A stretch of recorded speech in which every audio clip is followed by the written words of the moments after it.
Fala pessoal, tudo bem? Eu sou Flávio Menezes e esse é o primeiro vídeo dessa nova forma que o Instituto Regulariza tomou.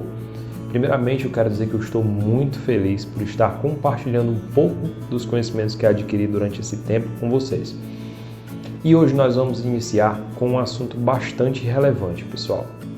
Eu resolvi falar sobre isso tendo em vista uma decisão do Tribunal de Justiça de São Paulo, que fez prevalecer uma escritura pública de compra e venda devidamente registrada no cartório de registro de imóveis face a um contrato de gaveta, ainda que em data anterior.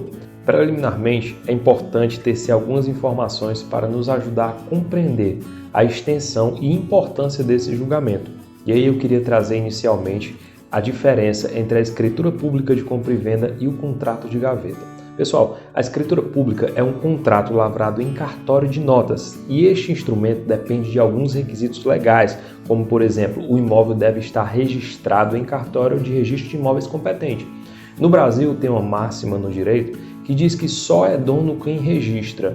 Nesse caso, a escritura pública é um título que você pode levar a registro e transferir a propriedade do imóvel para o seu nome.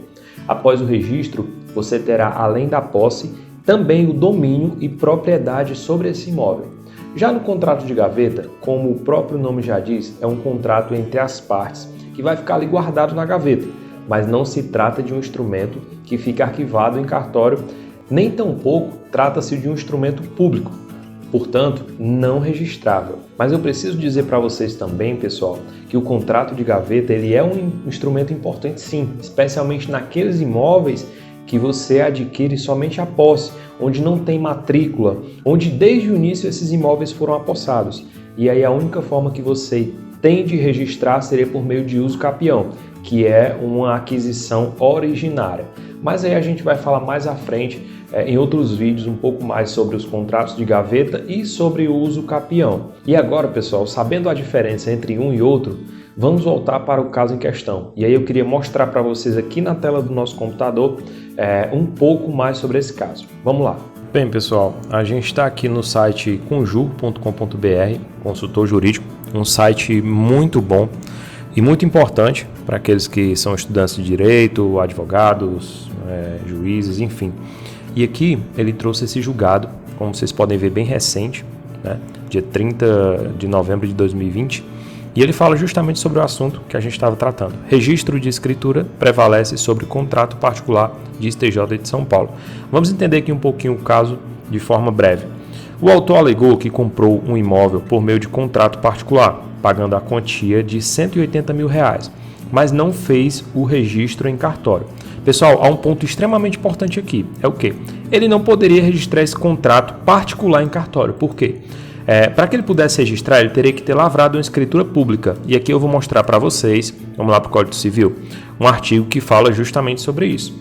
Artigo 108 do Código Civil Brasileiro. Não dispondo a lei em contrário, a escritura pública é essencial à validade dos negócios jurídicos que visem a constituição, transferência, modificação ou renúncia de direitos reais sobre imóveis de valor superior a 30 vezes o salário mínimo do país. Ou seja, a gente está vendo que o imóvel foi adquirido por R$180 mil, ou seja, maior do que os 30 salários mínimos que o Código Civil Brasileiro dispensa a realização de escritura pública, certo? Ou seja, imóveis com valor inferior a 30 salários mínimos, você pode fazer por contrato particular.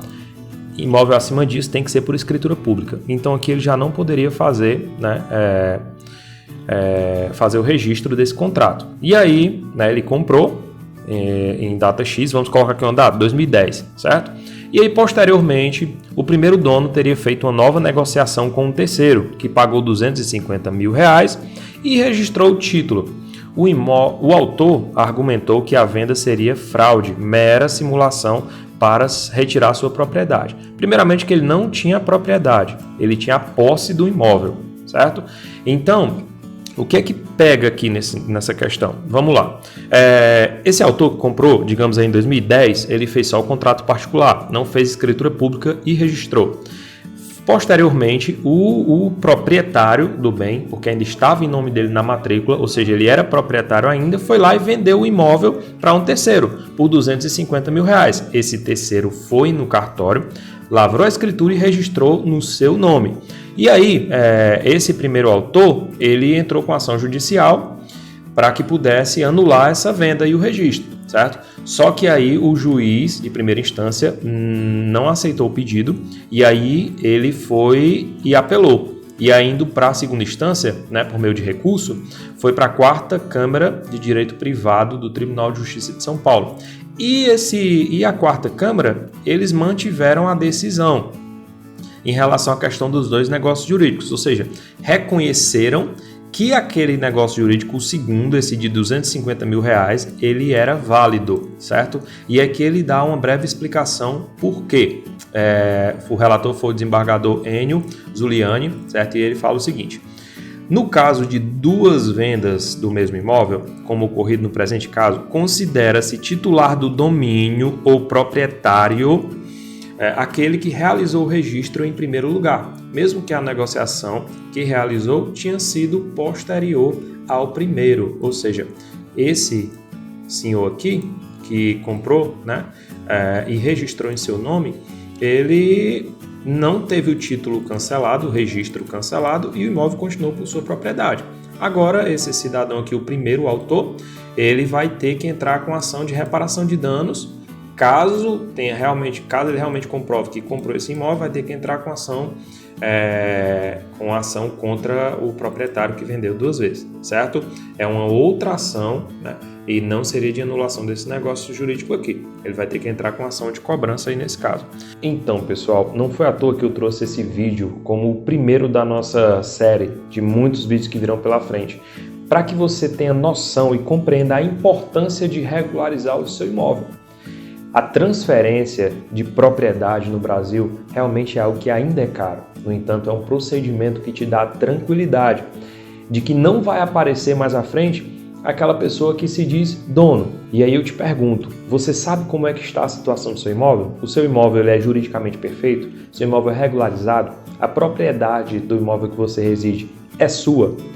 Se você não tem noção disso, pessoal, primeiro eu quero te convidar a continuar assistindo os nossos vídeos, acompanhando os nossos vídeos nas redes sociais, mas também se você tiver interesse de que seja analisado o documento do seu imóvel, fala conosco, pessoal, seja por e-mail, seja através aqui das redes sociais, mas vai lá, mostra a sua dúvida, conversa com a gente que eu tenho certeza que nós traremos uma solução para o seu caso.